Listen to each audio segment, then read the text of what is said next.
یہ مشرقی یروشلم کے ایمبیسڈر ہوٹل کے کمرہ نمبر 319 پر اسرائیلی حکام کی جانب سے لگایا گیا ایک سرکاری نوٹس ہے، جس میں الجزیرہ ٹی وی کی اسرائیل میں نشریات کو روکنے، اس کے ساز و سامان کو ضبط کرنے اور اس کی ویب سائٹس کو بلاک کرنے جیسے احکامات درج ہیں۔ اس کمرے میں قطری چینل الجزیرہ نے اپنا عارضی دفتر قائم کر رکھا تھا۔ الجزیرہ نیٹ ورک کے مقامی آپریشنز کو بند کرنے کے حکومتی فیصلے کے بعد اتوار کو اسرائیلی فورسز نے یہاں ایک چھاپہ مارا۔ اسرائیل اور فلسطینی علاقوں میں الجزیرہ کے بیورو چیف ولید العمری نے اسرائیلی حکومت کے اس فیصلے کو سیاسی اور خطرناک قرار دیتے ہوئے کہا کہ الجزیرہ نیٹ ورک نتنیاہو کے اس اقدام کے خلاف قانونی چارہ جوئی کرے گا۔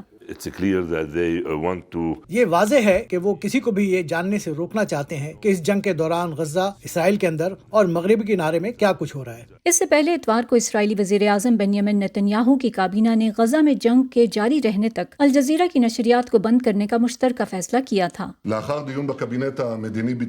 الجزیرہ کے رپورٹرز نے اسرائیل کی سلامتی کو نقصان پہنچایا اور اسرائیلی فوجیوں کے خلاف اکسایا۔ اب وقت آ گیا ہے کہ ہمارے ملک سے حماس کے ترجمان کو ہٹا دیا جائے۔ صحافیوں کی عالمی تنظیم رپورٹرز وداؤٹ بارڈرز نے 1 اپریل کو اسرائیلی پارلیمنٹ سے مبینہ طور پر ملکی سلامتی کے لیے خطرہ بننے والے نیوز نیٹ ورکس کی بندش کے قانون کی منظوری کے بعد اپنے بیان میں کہا تھا کہ الجزیرہ کو سینسر کرنے کے لیے اسرائیلی پارلیمنٹ کا ووٹ اور اس کے صحافیوں کے بارے میں بنیامن نتنیاہو کے حد تک آمیز ریمارکس ناقابل قبول ہیں۔ انٹرنیشنل فیڈریشن آف جرنلسٹس نے بھی اس اقدام کو غلط اور خطرناک قرار دیتے ہوئے کہا کہ ہم پہلے ہی غزہ میں غیر ملکی رپورٹرز پر پابندی اور فلسطینی صحافیوں کے ساتھ بہت افسوسناک سلوک دیکھ چکے ہیں۔ صحافتی حقوق کے لیے کام کرنے والی بین الاقوامی تنظیم کمیٹی ٹو پروٹیکٹ جرنلسٹس نے اپنے بیان میں کہا کہ یہ اقدام اسرائیل میں کام کرنے والے بین الاقوامی میڈیا کو محدود کرنے کی ایک انتہائی تشویشناک مثال قائم کرتا ہے۔ سی پی جے کے اعداد و شمار کے مطابق 7 اکتوبر کی جنگ شروع ہونے کے بعد سے غزہ میں کم از کم 97 صحافیوں اور میڈیا ورکرز کی ہلاکت کی تصدیق کی گئی ہے۔ ان کے علاوہ 16 صحافی زخمی ہوئے، 4 لاپتہ ہیں اور 25 کی گرفتاری کی اطلاعات ہیں۔ تاہم رپورٹرز وداؤٹ بارڈرز کے مطابق غزہ میں محض 5 مہینوں میں 103 صحافی ہلاک ہو چکے ہیں۔ اسرائیلی ڈیفنس فورسز کے مطابق وہ غزہ میں کام کرنے والے صحافیوں کے تحفظ کی ضمانت نہیں دے سکتے۔ اقوام متحدہ کے انسانی حقوق کے دفتر نے بھی الجزیرہ نیٹ ورک کی نشریات بند کیے جانے پر کہا کہ شفافیت اور احتساب کو یقینی بنانے کے لیے آزاد اور خود مختار میڈیا ضروری ہے۔ اظہار رائے کی آزادی بنیادی انسانی حق ہے۔